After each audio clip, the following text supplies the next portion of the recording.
Okay, we could be live any second. I've got it waiting for Jeff to come back in. Forgot to put on lipstick. Oh well.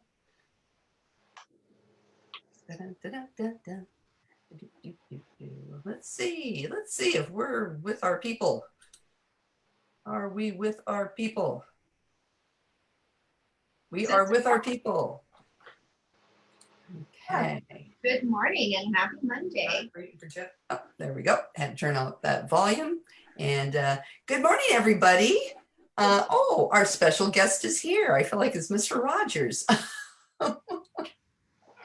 Hey, you're live now. He's connecting to audio. Give him a sec. Good morning, Jeff. Hi, how are you? We're great. How are you? Good. I We're changed live. my background. You did. Oh my heavens. Okay.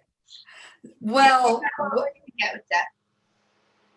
welcome everybody. It is Monday morning coffee and compliance in Campbell today. We have a special guest. Yeah, we do. Oh my, hi.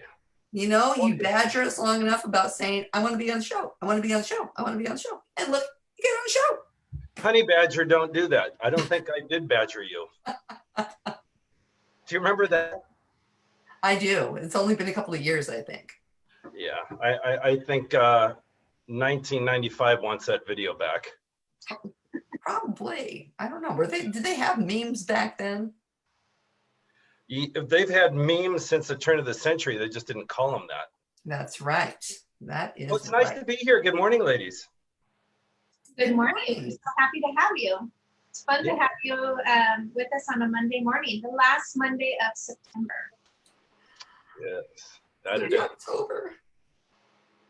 Well, Jeff Campbell, why don't you tell everybody who the heck you are and a little bit about you? Well, I was a twinkle in my father's eye. 9 months later, I was born. I was born and raised in Northern California, lived in Newark, Fremont, San Jose, Almaden before moving to San Diego. And my father, who was offered a car dealership, which he should have taken, Fremont Motors back then, I probably would have been living in some gilded, crown molded house by now. Nonetheless, he chose real estate instead of a car dealership and sold lots in Pine Mountain Estates, which it was a firm owned by Boise Cascade. U.S. Financial made him an offer to come to San Diego and sell real estate. And so he sold real estate, and I'm second gen, and I'm selling real estate. I was one of those nerdy kids at the age 14. I could amortize a loan at the kitchen table, and none of my friends cared. Wow. Impressive. Well, that made me nerdy, plus being in the band. You know how that goes. But that's a different story for a different show. In the band? What band? The high school and middle school and grade school band. What did you play? What didn't I play? No, I played. I was brass. I was brass. I played trumpet, and since then, as an adult, no comments, please. I have converted to woodwind, and now am learning the tenor sax. Very nice. So, yeah. Very nice. Yeah. I'm a fellow band nerd. I played clarinet for 5 years. Oh, one of those. Middle school and 3 years of high school, and then said, all right, I want to look like a girl now. I'm going to join the Tall Flags and get to wear makeup. So that was senior year. That was fun. I bet all you folks. And you've been a girl ever since. All right. Yeah. So I didn't know that you were a second generation realtor. That's awesome. Yeah, my back. So in San Diego, I think we hit at one. There are as many Century 21s as there were 7-Elevens. At the time, there were 122 offices or brokerages, and now I think there's 4 or less than 10. So kind of interesting. the path that franchises have gone. And so he had 4 of them around San Diego County. And when I was 18, I got my insurance license, and I sold casualty insurance for all the offices for the agents. And yeah, so I got hooked early. I then went to work for First American Title and was a researcher, and did that for a couple of years. And then my father left real estate brokerage. He sold to Merrill Lynch when Merrill Lynch came into the residential space, and who was subsequently bought by Prudential, who was subsequently bought by Berkshire Hathaway.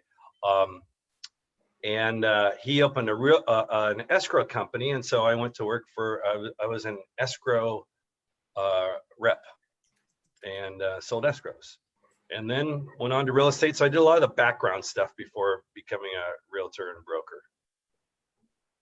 I always love it when people have been in the business and can keep track of the history of who owned who. I think it's fascinating, and it's something that I've always admired about the people I've worked for in the past, because I don't have that history. And I've been in the business now 18 years, yet I don't have that history that even though you were a teenager and then you were in other aspects of the business, you were still able to keep track of that.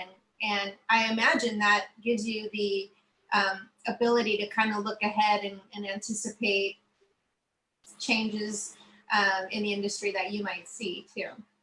Well, that's interesting you bring that up, because I used to think that I could anticipate the highs, the lows, are we at the top of the market? What interest rates are going to do? And I've failed at that miserably so many times that I just changed that whole approach to no surprises here. Something happens, not surprised. I mean, this whole COVID thing, this is the 3rd market disruptor. Everybody's freaking out like it's something, oh my God, new. And, we had, when I bought my first home, I was in my 20s, and it was, my first transaction was 13.75% AITD wrap. So it wasn't like a straightforward. Well, that was pretty crazy. Towards the, a little bit more advanced. I mean, it's not a big deal, but, and, interest rates back in the 80s were, 16, 18% craziness. So let's call that market disruptor. Then we had the big mortgage meltdown crap going on to 06 through 08 and beyond. And let's call it the second, disruptor. And then the 3rd disruptor here is what we're dealing with now. So they're just disruptors. We'll have a couple more before we get out of this. But you got to say, though, this is a different kind of disruptor. The other ones were more economic kind of situations. And this one is global pandemic. Yeah, it is. So I popped on the local telly and was talking to the anchor and said realtors are geared for this. And we are the one profession beyond, I think, first responders and healthcare professionals. And I'm not making, we are not them. I'm not, in my eyes, they're of far higher rank in their sacrifice and service to the public. But where we do have similarities is that we are really geared for change. We were already on the internet before this whole thing hit us. So, outside of masks and gloves and sanitizer and distancing, not much has changed in practice. Oh yeah, we got a crap load of forms and we're buried in COVID, 1 through 99 forms. But outside of that, it's you still hustle, you still go out there, you still prospect, and there's not a lot that's significantly different in my eyes. Well, are you seeing more people now changing the kind of homes that they're looking for?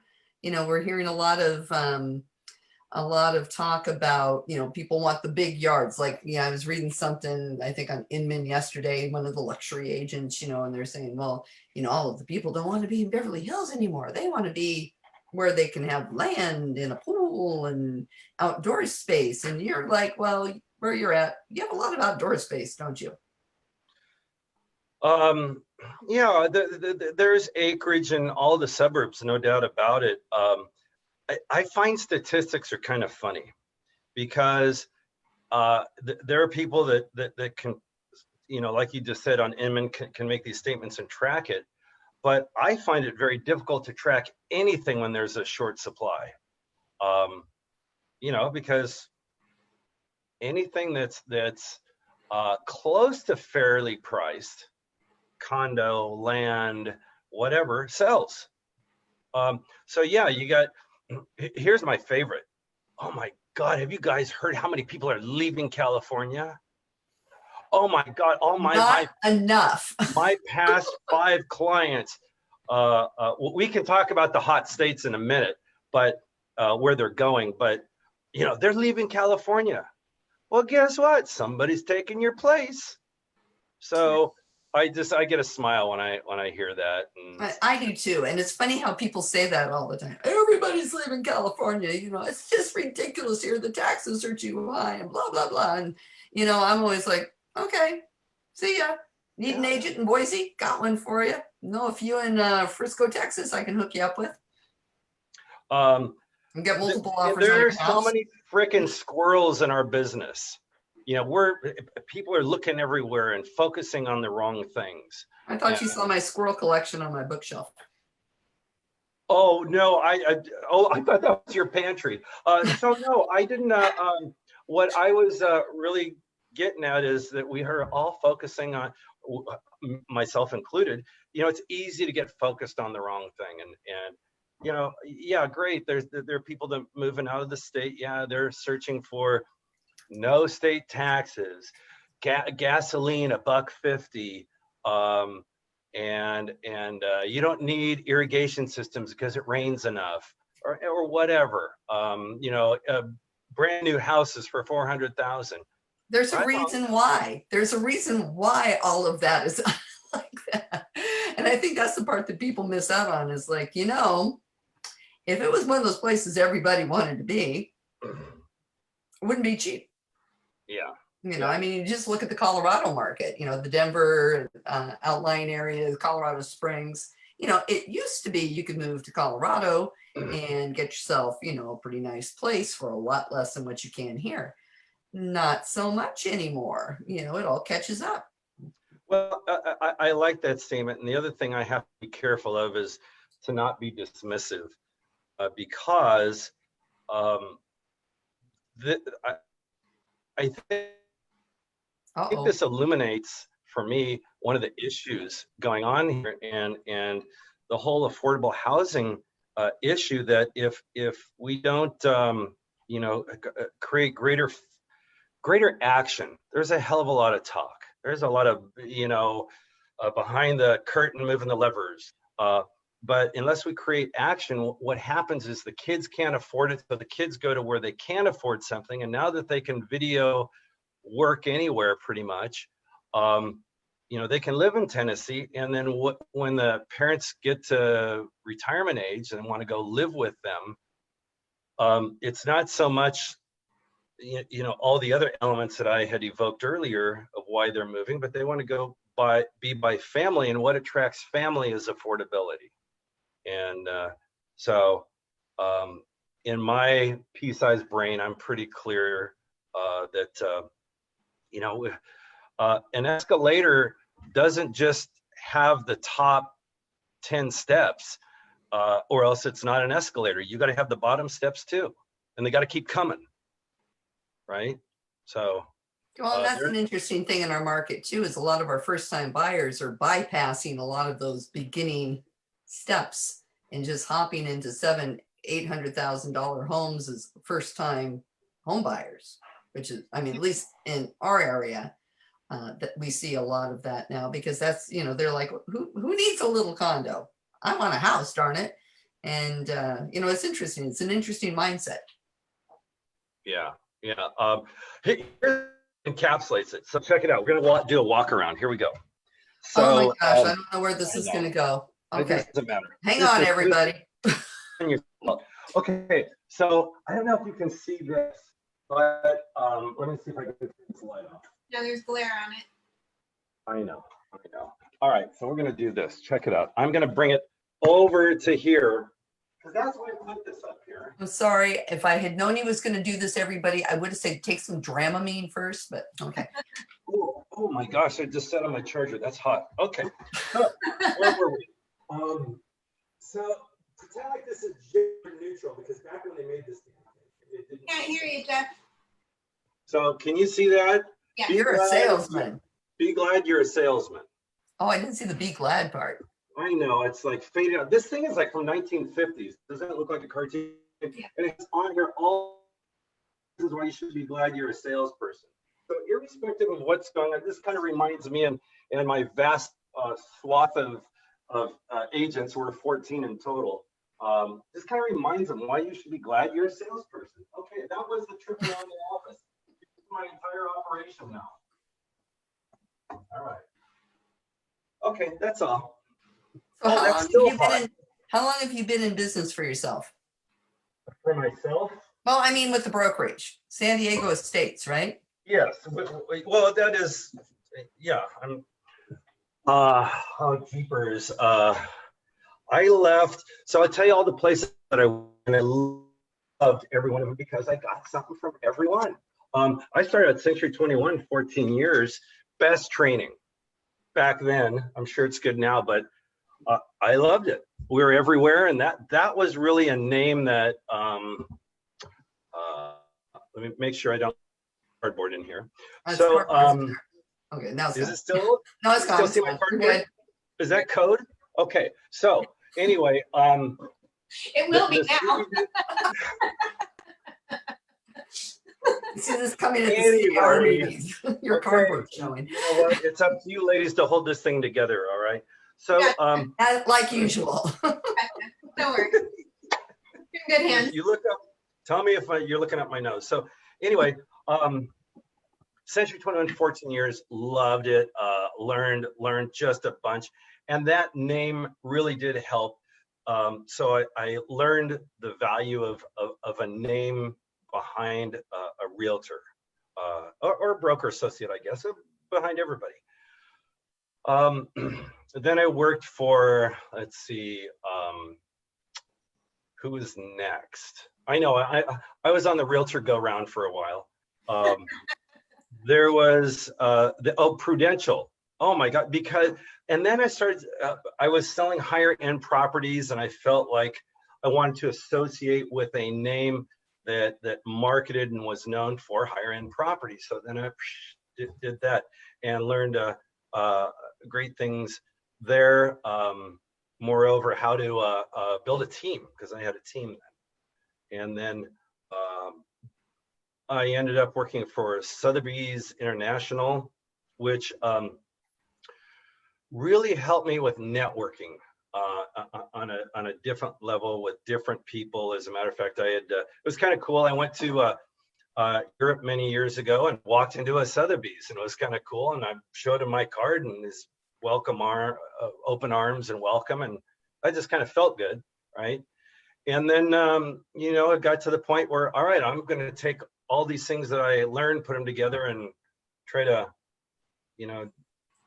do my own gig. And so I've been doing that for Jeff Campbell and Associates, and I got tired of my name and thought I'd never hired that guy. So why do I have my name on the company? So I changed it to San Diego Estates, and I guess 8 years in total. Oh, good. Ish. Yeah. Well, that is awesome. Yeah, your story is very common, with the broker clients that I work with. They valued where they started and what they learned. And often, we realize we learn from the positive and we learn from the negative. And I've not ever heard the realtor merry-go-round. I love that phrase. So that's a new phrase. A lot of people. Realtor go-round. Realtor go-round. Sorry, I already screwed it up. Realtor go-round. A lot of people do that. And then at some point people consider going out on their own because they do find that they've seen the good. You know, this is going to be a Facts of Life song. You take the good, you take the bad, you take both, and you start your own company. So, I never watched that show. I don't know, that was in my head the other day. It popped up again. So, you know, it's very common. And so, you know, what do you do differently? And how do you, because you have a different perspective. That's one of the things I really love about you is you always bring a different perspective to our conversations and things that I don't think about. Thank you. You have not studied, but you've considered it, and you have a positive explanation. So even when we have differing points of view, you always have a positive explanation of why you see something the way you do. And I always learn from you. So I'm grateful for that. And so how do you work with your agents and teach them that, you know, what we've all been calling disruptors for the last 5 years is nothing that you named? So I thought that was really fascinating that when you said this is our third disruptor, you know, you were talking about the 2 economic crises and now the pandemic, which has become an economic crisis. But in our industry, we think of disruptors in a completely different way. So how do you teach your agents that companies are different and that's okay, that's them, you do you? Sorry, of the face that I made, I was tracking you. My screen froze. He's a little unstable. Now he's very unstable. Very unstable. Maybe Jeff will come back. I don't have, there he is. all I gotta do is look in the field.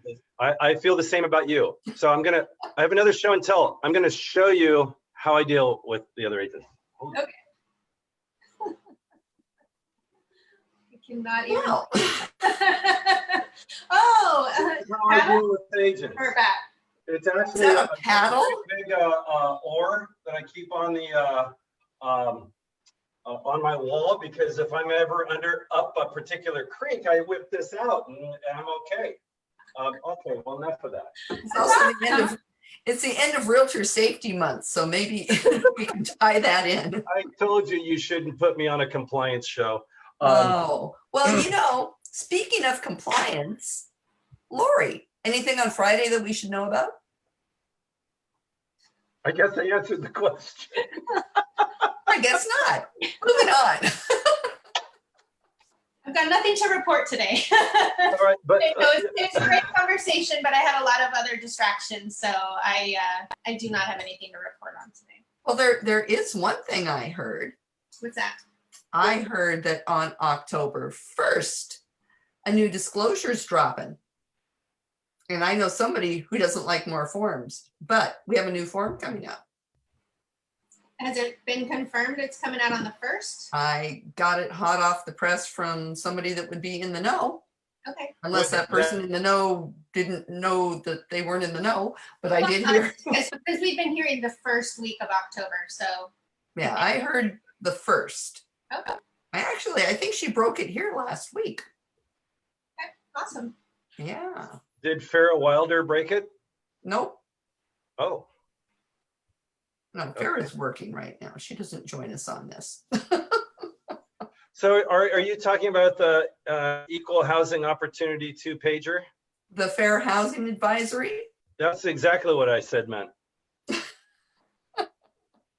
That's right. That's right. We have the Fair Housing Advisory coming out. I'm sure, is there any other forms coming out, or are they just doing that as a single release, Lori? Do you know? That's a single release. There's a couple of property management forms. So if you're doing property management, the notices are all changing because of the current law. So those are scheduled to come out this month as well. And then everything else will come out in December, like usual. So the Fair Housing Advisory, what do you think about that, Jeff? I know you have some thoughts. You told me, well, one thing I'm going to say before we get into that, Jeff does something very interesting with his office meetings. Number one, he doesn't hold them on a Tuesday morning. He holds them in the evening. So everybody's home, comfy, making dinner, maybe has, something to imbibe in. And he invites guests to his office meeting. And it's not like somebody who's going to try to make a buck selling something. It's just somebody with a different perspective, perhaps. Jeff, you want to elaborate on that before we get into? I love it. Sales meetings are so important. I've been in companies that had them once a month, once every 2 weeks. We have them every single week. And, you know, I always struggle in my heart because I wish that I could tell everybody, you gotta be there every time. But then, you know, we've got 1099 employees who we cannot treat like W-2 employees. So we can't mandate that they, you know, have certain work hours, come to meetings. However, our E&O states that we must, in order to comply with our sharing and passing on the information, we have to have something in place on that front.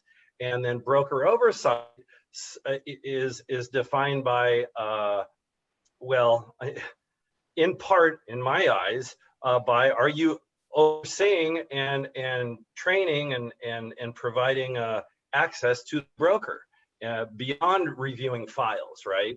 But that's just the way that I look at it. So super important we do that. And I have come to the conclusion that the only way I can get our agents to attend is to make them good meetings.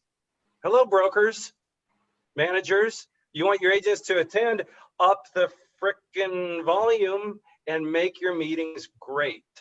For me to make meetings great means I have to talk less.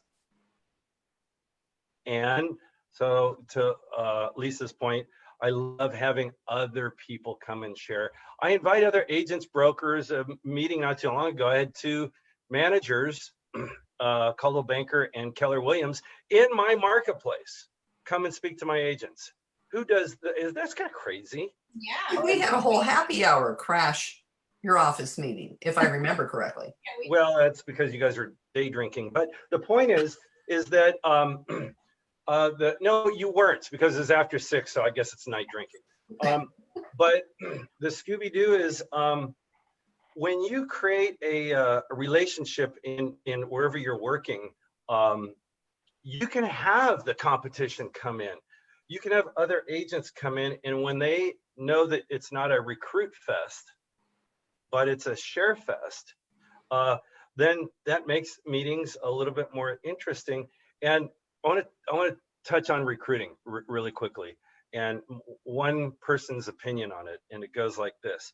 Recruiting, the greatest recruiting happens when you're in a transaction and when another agent sees how your company rolls. You know, how do you operate, and do you treat me wonderfully? And oh, okay, that's great. You know, it's not dropping a postcard and hounding somebody and blah blah blah. It's you know, rolling like that. And I think if you do, people will know that, hey, you know what? Not only are you cool, but it's incumbent upon us to create our own ecosystem, our own environment of realtors. You know, we self-police, but we can also not, that's a strange way to put it. We can uplift others. You know, let's uplift other realtors. When a realtor does great, no, I don't go online and do that little evaluation, you know, hey, you're great. I don't want you to get more business. I want it. But the thing is that I'm going to tell you that you did great. I'm going to thank you. And yeah, so I think we have to encourage other agents to do well, because damn it, if you were great on this transaction, I want to work with you again. And maybe I'm going to call you when I'm rolling out a new property on the MLS. I'm going to say, hey, T-5 minutes, it's going in the MLS. Keep an eye out for it. Well, you know, that's still kind of getting first crack in a way. So I don't know. That's my little soapbox on recruiting. And I think that's a point well taken, because, you know, I mean, we are in a cooperative business that, you know, I think it helps people know, it's better to know who's out there, what's going on. You know, we're all in this together. versus I want to keep my agents over here and I don't want them to know anything or anybody. And, you're only going to do XYZ company stuff. There's a big, huge world out there and you're going to run into lots and lots of people. And it's good just to know what's going on, whether you're looking to move or not. You can be perfectly happy where you are. It's still good to know what's happening everywhere. And, I appreciate the fact that you've invited us to your meetings. And if you want to get up at 7:30 in the morning in your jammies and have a cup of coffee, you're more than welcome to come join us because, well, we just are the coffee crowd. Oh, That's what we do. you know what? I totally would. I have some man yoga pants, but I dress, nice from the waist up, and then I could drop by an early morning meeting. We have a mantra ray, which it's not a manta ray because that thing swims, but a mantra ray that we do in our say in our company all the time is we have 2 clients, only 2 clients, buyers and sellers. And I practice real estate math. Give me a break. Buyers and sellers and other agents. So if you believe that, other agents are our clients. Why don't you start treating them like a client? That's my segue to talk about. I think you had asked me earlier, what are we doing today to do more business and what's working and not working? I just made my own segue, but you kind of. Okay, you're Mr. Radio. You're Mr. Radio, Mr. TV. You know how to do this stuff. Mr. Radio. I used to be, not anymore. So the phone is more important than it ever has been, ever.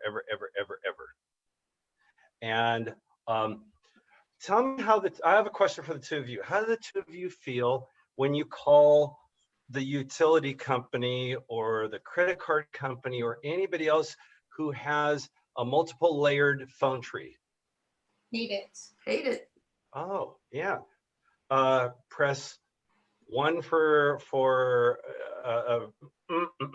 you get and it. I already forgot because I wasn't paying attention, so I don't even know which number I'm supposed to press. I have to call back and listen to it again. Well, But the worst. Yeah. I missed it. Yeah, I mean, you get bleedy thumbs from going through a phone tree, right? It's horrible. So, how about when you go to a website and to get what you want? Let's say I've never been here, but I know that the 2 of you probably know Etsy inside and out, or buy some clothes online in a box Bombfell or whatever you shop.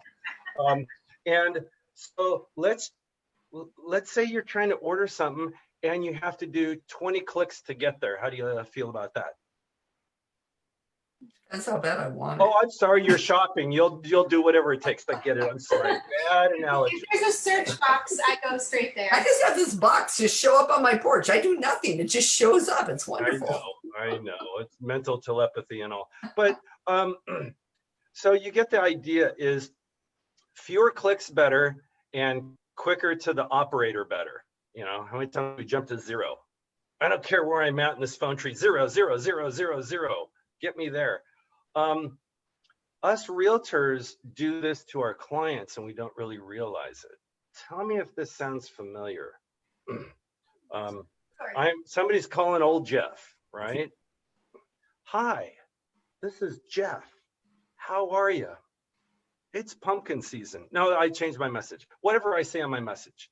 And then go ahead and if you email me the faster service. Oh, wait a minute. If you text me, that's even faster service. And if you'll do one of those, go ahead and do those. And I'm not going to tell you not to leave a message, but text me because it's faster. Thank you. Bye. All right. Let me let that just sizzle in the squirrel frying pan for a moment. And let's think about this. Have you ever received a phone call? And here's a question to the 2 of you. And it's a prospect, buyer or seller, and they say, oh my gosh, I'm so glad I got a hold of you because you accidentally answered this phone. Oh my God, I'm glad I got a hold of you. I called 2 other realtors and nobody picked up their phone. Has that ever happened? Or can you imagine it? Yeah, Because you picked up your phone. Wait a minute. It was an unidentified number that was not in your phone book, but you still picked it up. Even in this day where we have more robocalls than ever, but you still picked it up. My point here is this, pick up your phone when you can. And if you're telling people to go, don't leave a message, text me, email me, blah, blah, blah. I get it. I usually answer texts quicker, but there's a dismissive element in that message. You know, hey, you know what? Faster service, this is what you do. Well, BS, I want fast service no matter how I try to get a hold of you. And it's a really small little thing with me, but it's an interesting talking point. You know, if Verizon only gives you 12 messages, jump to Google phone because they give you, I think, unlimited. Google has some cool free services that even tells you who's hold on a second, now patch it through, which is almost just as bad because then that's a robot. So that's all I can say about how to do more business today is be frickin' available, like super available. Whatever your availability is now, crank it up. And that is true. It's kind of like, you know, I always prided myself on being old school and high tech simultaneously. But really right now we're kind of, you know, the high tech, everybody's kind of caught up pretty much. There really isn't any, you know, magic bullet out there, I think, that's going to help people, you know, jump higher and do whatever. But the old school stuff, the answering the phone, being available, sending a card, sending something useful. Guess what, realtors? There's more to what's going on out there than just you and your picture saying, hey, look at me, I'm wonderful. You know, give your clients something. It's about them. It's not about you as much as we're like having to promote ourselves. Promoting ourselves is really super easy. What can you do that's going to be beneficial to your clients where they get something in the mailbox and say, oh my God, check this out. Hey, look, Lisa's just sent me this. And it's funny. There was one postcard that I got, which I don't get hardly anything from any realtors at my home here. And my farm, I've been finding out, doesn't get anything either. But I got one postcard at the beginning of the pandemic, and I still have it on my desk. And it's pet stuff, what to do with your pets, and you know, how to, you know, be sure they're getting exercise and they're doing this. And it sounds really basic, right? But they had a thing on there about giving dog massages. And, you know, we got a puppy right before the pandemic, and it's like, a dog massage. Well, what do you know? And I'm like, grab the dog and I'm just rubbing down her back, and she's Cut her off at any time, Lori. But what I'm saying was is that one postcard though, I kept, and it's got good tips, and it's not about the agent, but I know who the agent is because I kept the card. So when people are marketing, they need to think, what's going to make somebody keep this versus, oh, well, Jeff Campbell just sold another house and he says he's great. You know, Lisa's over here saying, this is how you massage your dog. So when your dog sees you pull out this postcard, he comes running. She loves it. She loves it. She loves her puppy massage. I sing to her, I rub her back. It's really, but anyhow, you know what? We stopped talking about that advisory. Yes, back to the advisory. Back to the advisory. Mine's a sample. But yes, this is something that I think was a long time coming, and we've talked about this a lot. A lot of it is kind of one of my pet peeves, because I was part of the group that worked on this, and the reason we felt that we needed to get this advisory out is, you know, we got a lot of things going on right now in the world, and there's a lot of undercurrents of hate. There's a lot of people looking at each other saying, you're not part of my tribe, therefore, you know, whatever. we have to remember as realtors doing our jobs that there are federal and state laws that we have to abide by, and so do our clients. And the Fair Housing and Discrimination Advisory really, I think, is something that can help remind us what we should and should not be doing, as well as acting as a guide for our clients. And I certainly cannot be the only person out there that has, sat down with somebody to do their listing documentation and say, okay, here we're going to be, doing this and doing that for your home. And I'm, oh, be sure you don't sell it to any of this group or any of that group, because, well, I don't want my home going to somebody like that. And I can't do it to the neighbors. And it's just, you're just sitting there and you're like, did I just hear this person say this? And it happens. It happens all the time. And with this form is basically, these are the laws in our country and in our state of, you can't do that.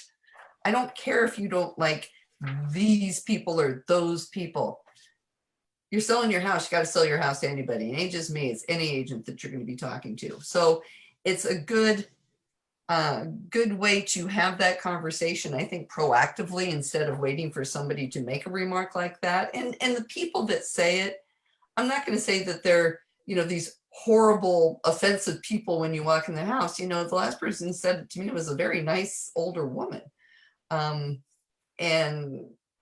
I was just like, you can't do that. And I wish I would have had something that I could have said, you can't do that.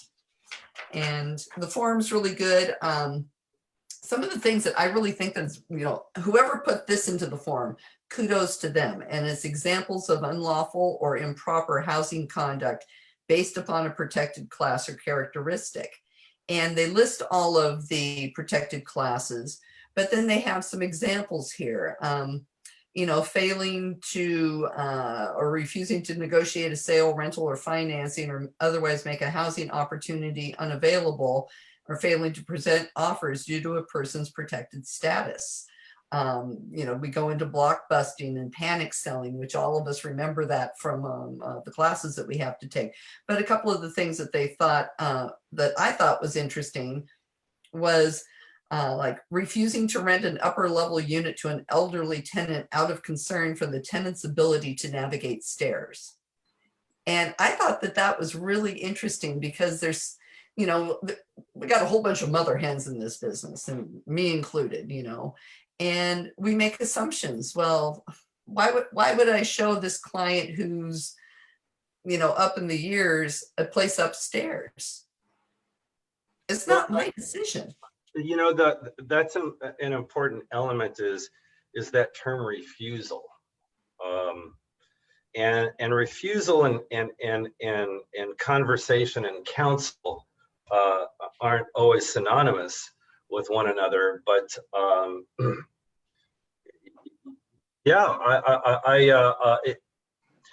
one of the things that I have to be reminded of myself. I mean, I'm on the verge of getting a lifetime membership of Prevagen, and that is that it's okay to be reminded, and we need it. And somebody will go, oh, mom, dad, sister, brother, friend, you already told me that. Well, guess what? I'm going to tell you again, and it's okay to be reminded. As long as we're not being too nagging about it. And I think that this forum strikes me as timely, as a reminder.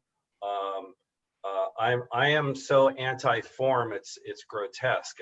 I still hearken to the days of the 2-page offer when I started. I was talking to Saul Klein, and he was back in the 1-page offer days. The fact of the matter is that there are things.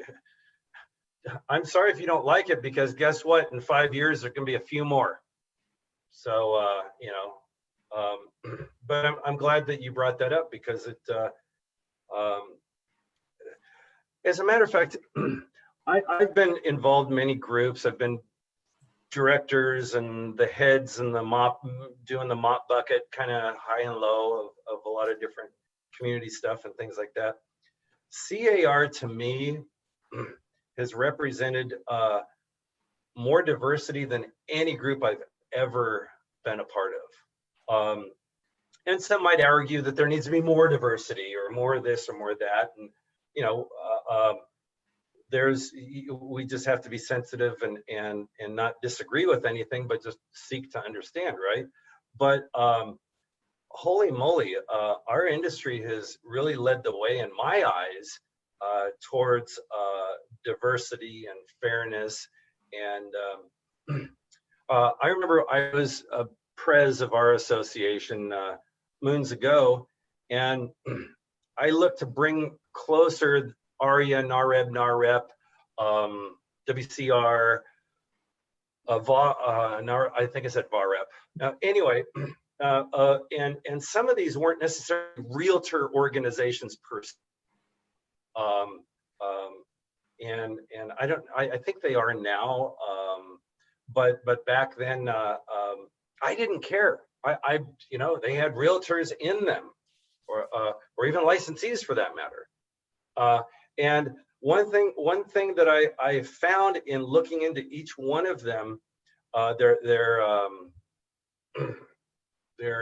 Magna Cartas, their charters, was that they wanted to be able to bring more housing opportunity to the societies that they were a part of.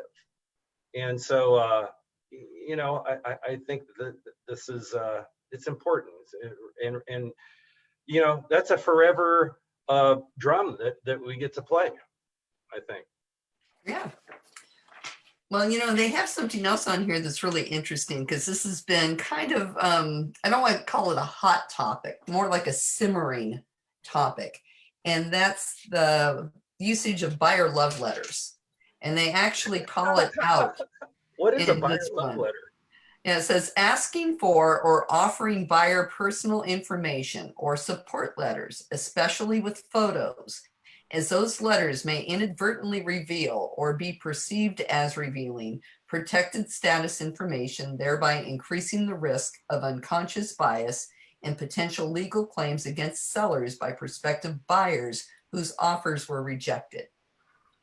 And I think that if there's one line in this form that agents need to read and understand, is you really shouldn't be doing them. And it's hard, you know, it's hard when you're, you know, I just recently had a buyer who demanded that I deliver one. And I'm like, you know, because all of her friends are saying, this is the only way you're going to get the house in a hot market like this, is you have to write a letter and blah, blah, blah, blah, blah, blah, blah. And, you know, I left the photo off. I'm like, you want the letter? Boom, I'll send the letter. But after that, I'm like, I can't do this anymore because it's not right. And especially when, you know, you're having the picture of the family or the picture of the, you know, the pregnant gal with the dog or what, you know, whatever. I mean, it's like, you know, we got to really realize what we're doing. And I personally think as an industry, we need to take a stance on this, because it's going to continue until we take a stance, but until somebody gets sued, which probably could be any day. There may be something in court right now. I mean, I don't know. What do you guys think? What stance do you want to take? I personally think that we shouldn't be doing the letters, because it can work either for or against you, saying, oh, this person looks like me, that, you know, I'll take their offer. Or, oh, I want my house to go to a family. Here's kids. You know, I'm not gonna consider these people over here that I don't know what their status is, because I've got a picture of the kids and the dog. I also think, personally, I think we should have blind contracts where the name is not shown, because people can have bias just based off of a name. I'm interested to hear what Lori has to say. Well, thank you for that. Okay. I see both sides of it. And so, you know, we have an industry where a group of us will see one side and another group will see another side. So the easiest solution is do nothing. But this conversation is happening all over the country. And I was looking up on NAR because I got an email the other day where they had some resources on multiple offers. And one of the points was on the letters. So I didn't have the opportunity to fully read it. And there's a video. But it's a recent conversation that even NAR is talking about through their resource center on their site. So, you know, I mean, I had my daughter purchase a home earlier this year, and she said, well, you know, we need to write our letter because that's what people do. Our friends are all telling us, write the letter.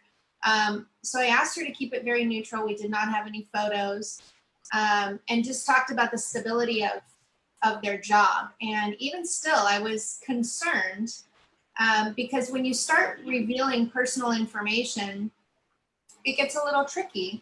And one of the phrases that I heard recently was the personal characteristics. So we know the protected classes, but beyond that, there's even personal characteristics that could be presumed part of a protected class or not. So it's something that we have to consider. What is the best way for us to really minimize any negative impacts? And, you know, heaven forbid somebody tell their buyer, we're not submitting a letter, and then they don't get the house because they didn't have a letter and everyone else did. That's a problem too. That's a real possibility. So until we have some clear direction, I think that suggesting not to do them, not to look at them, or look at them more not discreetly, but without the photos and more generically, is good advice for now until we have a clear determination on how it should be done. And then we all can do it. Because see, that's the danger with our business. One of the things that frustrates me the most is when you look at the law says whatever it says. You can interpret it different ways. And sometimes what it doesn't say is more important than what it does say.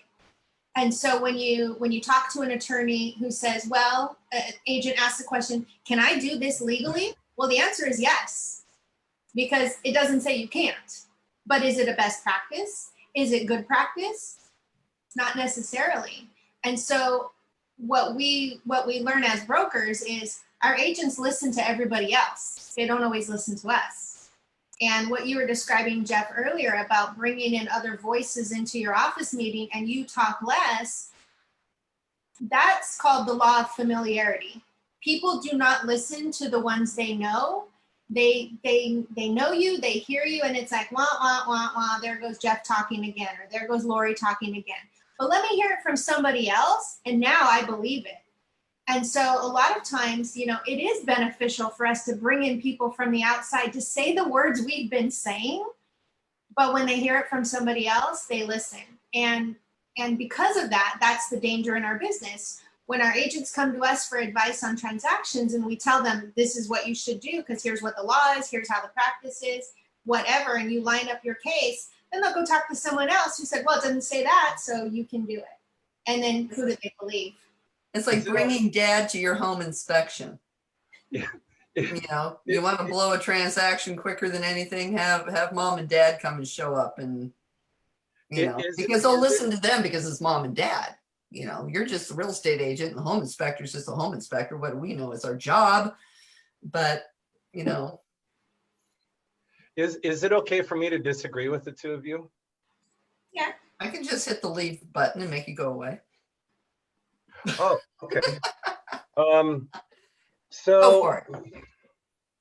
I think where I struggle a tiny bit, because I don't like super struggle. At some point, I just say blanket and I go for it, right? I mean, we have to. At some point, you got to move forward. So overall, I'm more interested in celebrating people's differences in a sense, rather than trying to make everybody the same. I mean, I've used buyer letters. I recently used one. It had a picture of the animal and the family. And, you know, I have found as a practitioner, as a practicing broker, it seems to have helped more than not. And is it not my job to try to get my clients the property? And if I can do something that's legally and ethically okay, then I should, because that's, you know, part of my job is to utilize those tools and resources available to me to help the people get something. I think that the whole country gets, I mean, I can't operate in paranoia. At some point, I just, I have to do the right things. And if the unright thing manifests somewhere in the transaction, if I can stand up and say, well, you know, I as a broker did the right thing, but you know, the hater was over there. It was over there. It wasn't me. As a matter of fact, I was trying to do quite the opposite in, you know, bringing people together. One of the things that we talk about in our sales meeting is to encourage these talks, because you know, sometimes people are cut off. Oh no, that's not the way it is. Well, when you let people get this stuff out, that's what elevates understanding and understanding, and then empathy, not necessarily agreement. I mean, I understand where you're coming from, but that's not me. And that's okay. That's another celebrating a difference. But you know, we can have forms. We can make a transaction so neutral. I don't have a name, but I have a buyer. And I'm not telling you how many are in the family. I'm not telling you if they have pets. I'm not telling you if they're good. I mean, a protected class one day will be, are you owner occupied or not? I mean, how many more protected classes are we going to add? Because I assure you, there will be 5 more in the next 10 years. I don't know what they'll be. And when I say I assure you, I really don't know. But when you think of how things are going, gosh, wouldn't it be nice if we could just flip this whole thing around and you know, you're not going to end many elements overnight. You're just not. But if you have these conversations, I think that that's the important thing. And so I'm into, you know, I have to think about it more, I think. And but I encourage everybody to think about it more. You bring up a good point, because it's just like pretty soon there's going to be more classes. Well, and then pretty soon everybody hopefully will realize we're all people at some point, and everybody, you know, everybody's got their deal. Everybody's got their thing. Some of us, you know, you can see what their thing is. You know, others, it was kind of like a situation I had to, one time with a gentleman who came in who said, hi, you know, I'm a disabled vet, but you can't see that I'm disabled. And it was just kind of like, you know what? I mean, it's sad that he felt that he had to tell me that, you know, because he was using his VA benefits, and, you know, it was just kind of like, but you know, what am I, yeah, what am I telling judge? What am I telling you if I bring you a VA offer about my client? Yeah. But it was interesting that he brought in the, you know, the disabled part, because everybody's got their thing, and we should just all be respectful. But until we can all be respectful and treat everybody as equal, unfortunately, we have to send out reminders. And speaking of reminders, this week, like tomorrow, all of our CAR state events begin. Yes. And we've got some good stuff coming up this week. Tomorrow, we have the CAR Fair Housing and Diversity Forum, the first one launching with our friend Farrah Wilder at the helm. It's going to be at 2 o'clock. They're recommending for all CAR directors to attend. Registration is not required, though. And it's going to be understanding the federal government's rollback of the AFFH / developing a critical lens for analyzing policy for fair housing and equity implications. I can say that. But there's been, there was talk about rolling back some things that were put in place by the prior administration. And what impact is that going to have on us? NAR and CAR both took a stance that they were not in favor of these rollbacks. But it's a good thing for people to be more educated and find out what this means and, what are the ramifications. And the next day, Wednesday, September 30th, they're going to have an interactive discussion with Newsday writer Bill Dedman. And if you guys are not familiar with the Newsday investigative piece regarding real estate agents being not colorblind and various other things, definitely check it out. In fact, if you're not a member yet of the Deliberately Fair Housing Facebook group, it's kind of like a little sister group to this one, but it's dedicated to fair housing and diversity. And we're going to be covering that coming up pretty soon. We have a book club that we're going to be talking about actually the ugly history of real estate in housing discrimination and how Blacks were unable to generate generational wealth due to lending and real estate practices that have been going on. Fascinating. Once your stomach gets done churning, it's a really good read because we need to understand how far we have come. Jeff hit the nail on the head saying, we're a very diverse group. We're leading the way now. We're coming from a really crummy history and we have some making up to do. And we need, and I invite everybody to, I'm unstable. I invite everybody to join us. I'm going to put the link in and all you have to do is type this into your search bar. If I can type and talk at the same time, which tends to be a problem. Hand her a piece of chewing gum. It's dfh.realestate. That will get you directly to our landing page. And we'd love for you guys to come and join us. And that's what I've got on that front. Lori, you got anything? We're bouncing past 11 here. I do not have anything new to share. Just glad to have you, Jeff. Thanks for the wisdom that you brought to the group and the different perspectives. I always appreciate it. Thank you for the opportunity to be here. I was just going to tell Lisa, because you'd asked me one final thing about the NAR magazine. If you ever want to be, I forgot. I never thought the day would come where a man would remember more than a woman would. That's because so I much good take stuff. Prevagen available in 100 milligram tablets. I think I'm like 3 months older than you. You do. You know what? You look years younger, but then you don't have facial hair. So I'm not old. anyway, to get on the NAR magazine, just pick up the laptop and write them, and that's what I did many months ago. I generated the story, and I think they're always looking for brokers to write them.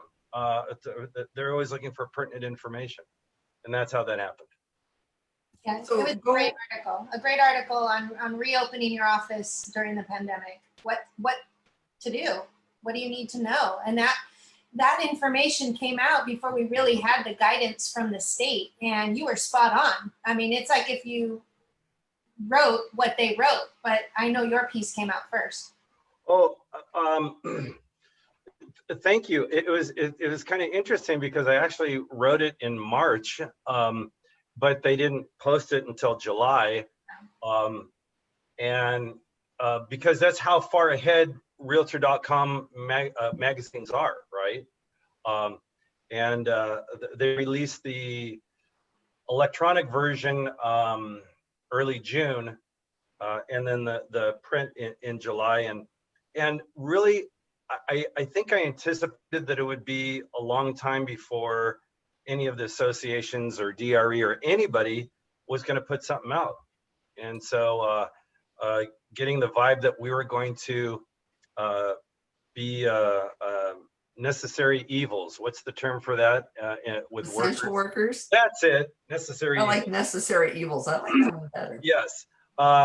Essential workers that, there just wasn't, I think just telling people, just go to CDC and you'll figure it out. And lo and behold, we got forms.